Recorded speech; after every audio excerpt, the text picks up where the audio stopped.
trong Dawtnak là có asang bi sung thâu canu na Dawtnak sung thì là sao rêu đi theo bên trong thuần tu canu na Dawtnak trong khô ni lại lâu bôi phá du nạc làm du li anh hùng mi con si khô nạc hát thana chăm mùi là sam rok đi tia điều cầm bèng tu canu na Dawtnak trong khô ni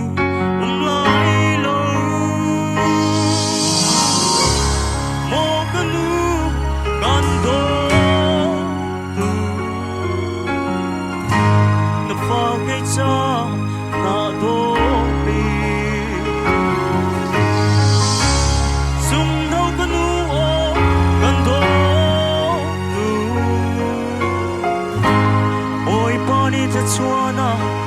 in pe chín se na pha đô ni